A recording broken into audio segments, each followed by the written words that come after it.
Minorities alliance Pakistan کی تمام عہدیداران و ذمہ داران، تمام مہمانان گرامی، خاص طور پہ محترم جناب عزت مآب Aimal Wali Khan, chairman Awami National Party, محترم جناب Changez Ahmed Khan Kakar, MNA member Punjab bar council, advocate supreme court, محترم جناب ناصر شیرازی صاحب، مرکزی سیکرٹری جنرل مجلس وحدت المسلمین، جناب فرد اللہ بابر، وائس چیئرمین شمعون گل صاحب، اور آپ تمام دوستوں کا میں دل کی اتھاہ گہرائیوں سے مشکور ہوں کہ آپ آج منورٹیز الائنس پاکستان کے اس پروگرام میں آپ نے ہماری اس رونق کو دوبالا کیا۔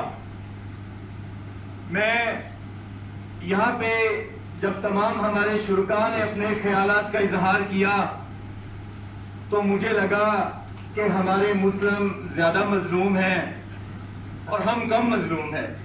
میں تو سوچ رہا تھا کہ اپنے حقوق کی بات کریں ہم، مجھے لگتا ہے مجھے آپ کے حقوق کی بات کرنی پڑے گی۔ بجھتے ہیں تو بجھ جائیں کوئی غم نہیں کرتے، بجھتے ہیں تو بجھ جائیں کوئی غم نہیں کرتے، ہم اپنے چراغوں کی لوئیں کم نہیں کرتے۔ عزت مآب، بات آپ نے، میں کرنا نہیں چاہتا تھا لیکن خان صاحب آپ نے ایک بات کی، میں وہاں سے شروع کرتا ہوں۔ ابھی ہمیں خوشخبری سنائی گئی کہ ہمارے ایک فرد کو 4 اسٹار جنرل بنا دیا گیا۔ ایک اور خوشخبری 15 دن پہلے سنائی گئی کہ ایک خاتون کو بریگیڈیئر بنا دیا گیا۔ اب ساری قوم ہم بیوقوف بن کے تالیاں بجا رہے ہیں۔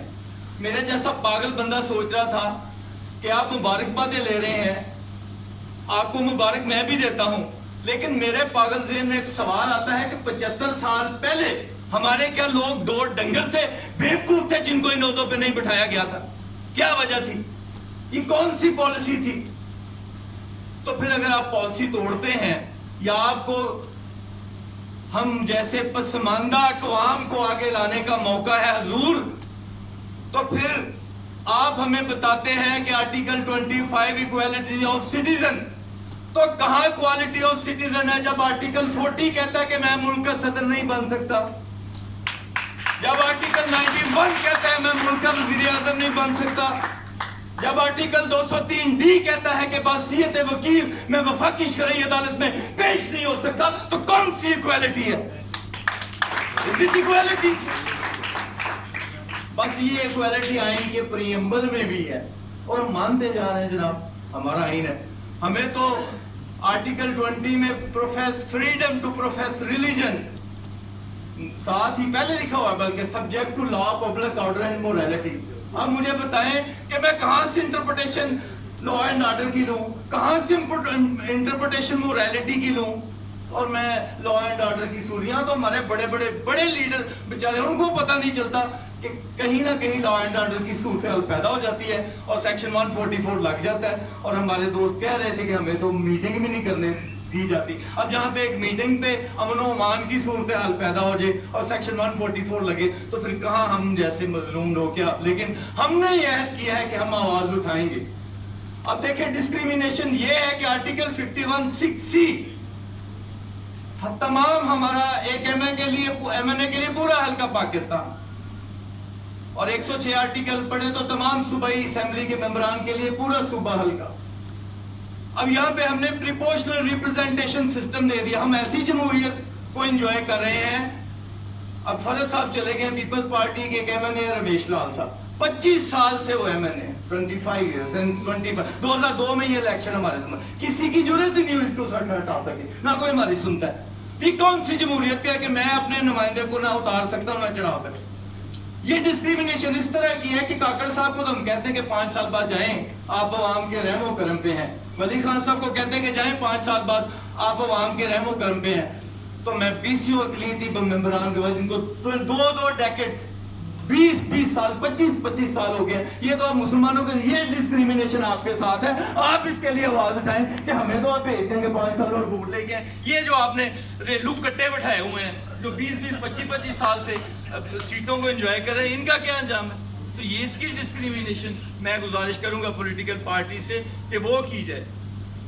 اور دیکھیں ہمارا ایک بہت بڑا مسئلہ ہے, بنیادی مسئلہ مردم شماری کا, ڈیموگرافی. میں 2 سال 2017 اور 2023 کے اعداد و شمار کی بات کرتا ہوں. 2017 کے اعداد و شمار ظاہر کیے گئے تو اس میں ہمیں پتہ چلا کہ کرسچن جو ہیں وہ 34 لاکھ ہیں اور جو ہندو ہیں وہ 36 لاکھ ہیں. اور اس میں فردر کچھ ہزار وغیرہ یا وہ میں نہیں ڈال رہا, یہ بات کر رہا ہوں. جب ہو گیا کہ اچھا 2017 کے اعداد و شمار 2023 سے پہلے ظاہر کیے گئے. اب ہمیں اچانک ہی پتہ چلتا ہے کہ ہمارے وہ 10-12 لاکھ افراد کی تعداد کم ہوگی. اب دنیا کہہ رہی ہے کہ 30 سال بعد پاکستان کی آبادی ڈبل ہو جائے گی. اب ہم پریشان ہیں کہ ہمارے خواتین اور مردوں کو کیا ہو گیا کرسچنز کو کہ ہماری تعداد میں 16 لاکھ کی کمی ہو رہی ہے. وہ کہتے ہیں آپ کے ملک باہر چلے گئے, تو میں وزارت داخلہ سے کہتا ہوں کہ مجھے وہ لسٹ چاہیے کہ کہاں ہمارے 16 لاکھ بندے کون سے ملک میں گئے ہیں, بتایا جائے ہمیں. اب ہم ڈرتے ہیں بھائی, وہ مسنگ پرسن پہلے اپنی لسٹیں لے کے پھرتا, میں نے 16 لاکھ کی لسٹ ڈال دی تو میری کون سنے گا. تو اس طرح کی صورتحال ہمارے ساتھ حضور درپیش ہے. اور میں سمجھتا ہوں کہ ابھی 2023 کے جو اعداد و شمار ہیں وہاں پہ ہم جو ہے وہ 24 لاکھ اور یہ 33 لاکھ, اور جو ہندو ہیں وہ 52 لاکھ 52 لاکھ, اور یہ ہماری تعداد اس اعداد و شمار میں 19 لاکھ افراد کم کر دیے گئے. 19 لاکھ. اور یہ کس لیے؟ اب ایک طرف آپ یہ کرتے ہیں کہ ہماری جو سکھ کمیونٹی کے اس کے 1500 ووٹ ہیں پورے پنجاب میں, اور وہاں پہ آپ نے وزیر ہمارے سر پہ بٹھایا, کیونکہ وہ آپ کی جو میں اس کے لیے ورڈ یوز کرتا ہوں اسٹریٹجیکل ویپن. تو اگر آپ کچھ مائنورٹی کو اسٹریٹجیکل ویپن سمجھ کے وہ آپ کی پالیسیوں کو, جو آپ کی پالیسی کے ساتھ کھڑا ہو, جو آپ کے وہ راہداری جو نارووال کے پاس ہے اس کے ذریعے آپ کو کچھ بینیفیشری ہو رہا تو اس کو آپ وزیر بنا دے, جو موسٹ بڑی اکثریت ہے. یہ کہاں کی ڈیموکریسی ہے؟ اس لیے مائنورٹیز الائنس پاکستان ہم یہ چاہتے ہیں کہ ہماری قومی اور صوبائی اسمبلی کی نشستوں میں اضافہ کیا جائے, ڈیلیمیٹیشن ہو, ان کی حلقہ بندی کر دی جائے, اور ہمیں ڈول ووٹ دیا جائے تاکہ ہم جو مخصوص نشستیں ہیں ان پہ بھی ووٹ کاسٹ کریں اور اپنے لوگوں کو بھی ووٹ کاسٹ کریں. اب دیکھیں قومی اسمبلی میں 70 سیٹیں ہیں, 60 خواتین کی اور 10 اقلیتوں کی. 70 سیٹیں ایک تعداد ہے, وہ حکومت کو اتار گڑا سکتی ہیں, بنا بھی سکتی ہیں. اب ان پہ چند لوگوں کا فیصلہ, یہ کہاں کی جمہوریت ہے؟ تو اس پہ سیکشن 106 پولیٹیکل پارٹیز ایکٹ وہ کہتا ہے کہ الیکشن کمیشن کا کام ہے کہ فیئرلی اینڈ جسٹلی الیکشن کروائے. تو یہ کون سا فیئر اینڈ جسٹ ہوا کہ آپ کسی کو پوچھ ہی نہیں رہے؟ تو اس لیے ہم یہ سمجھتے ہیں کہ ہمارے ساتھ جو ہے حکومت ہمارے مسائل پہ خصوصاً پولیٹیکل توجہ دے. اور میرے دوستوں نے فورس کنورشن پہ بھی بات کی, مس یوز آف بلاسفیمی کے بھی بات کی. میں ایک چھوٹی سی اس کو ایڈ کرتا ہوں کہ بی بی سی نے بھی ایک رپورٹ شائع کی ہے.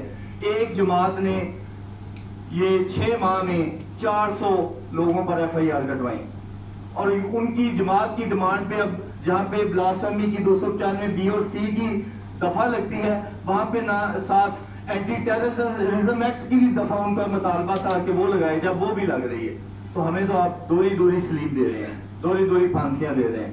تو برائے مہربانی ہمیں تو انصاف بھی نہیں ملتا. اب جو سانحہ جڑا والا ہوا تو جیو فینسنگ کے مطابق 16 اگست وہاں پہ 10,000 لوگ تھے جو جلاؤ گراؤ میں ملوث تھے. وہاں پہ آپ نے وہ تمام جماعتوں کے جو اس شہر کے امیر تھے ان کو پہلے ہی آپ نے چھوڑ دیا. ابھی 303 لوگوں پہ آپ نے ان کو جیلوں میں بھیجا.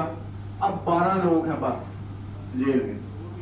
سارا کا سارا شہر جلا دیا گیا. 10 ریڈیٹ میں 22 ایف آئی آر ہیں, 26 گرجا گھر, ہزاروں بائبل مقدس. تو بھائی ہم ابھی انتظار کر رہی ہیں پوری قوم کہ پتہ نہیں وہ 12 لوگوں کو کب ان کا ہوتا ہے. تو یہ جب ہمیں یہ تو میں قانون پڑھتا ہوں تو لکھا ہوتا ہے کہ جب مرڈر کیس کے آخر میں لکھا ہوتا ہے کہ اس سے بہتر ہے کہ آپ ہزاروں بے گناہوں کو چھوڑ دیں بجائے ایک گناہ گار کو سزا دیں. تو اسلام کا تو تقاضا انصاف کا اس طرح ہے.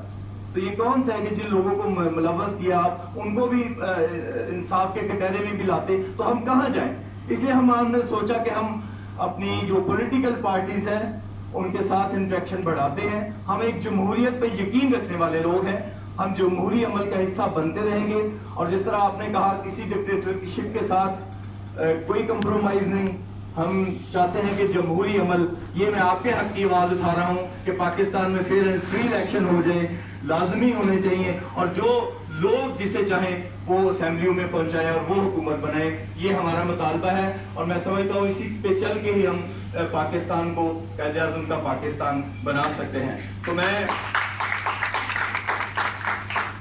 جس طرح ہم نے ریزولوشن کی, آپ سب نے, یہی ہمارے مطالبات ہیں, اور میں چاہوں گا کہ پولیٹیکل پارٹیز کے ساتھ آخر میں کہ ہمارا یہ انٹریکشن جمہوری عمل کے لیے جاری و ساری رہنا چاہیے. مائنورٹیز الائنس پاکستان ہمیشہ آپ کے ساتھ, آپ کا بازو بننے کے لیے تیار ہے. ہماری چاہے آپ کو پھانسی گھاٹ پر چلنے کی بھی ضرورت پڑے, تو ہم ثابت کر چکے ہیں کہ ہم شمال بھٹی کے ساتھی ہیں, ہم پھانسیوں سے نہیں ڈرتے, تو ہمیں آپ کبھی بھی کچھ نہیں کر پائیں گے. تو اس طرح کے ہم چاہتے ہیں کہ ہمارا انٹریکشن جاری رہے تاکہ ہم مل جل کر پاکستان کو ایک امن اور سلامتی کا گہوارہ بنا سکیں. آپ سب کا بہت شکریہ. Thank you very much. خداوند آپ کے ساتھ.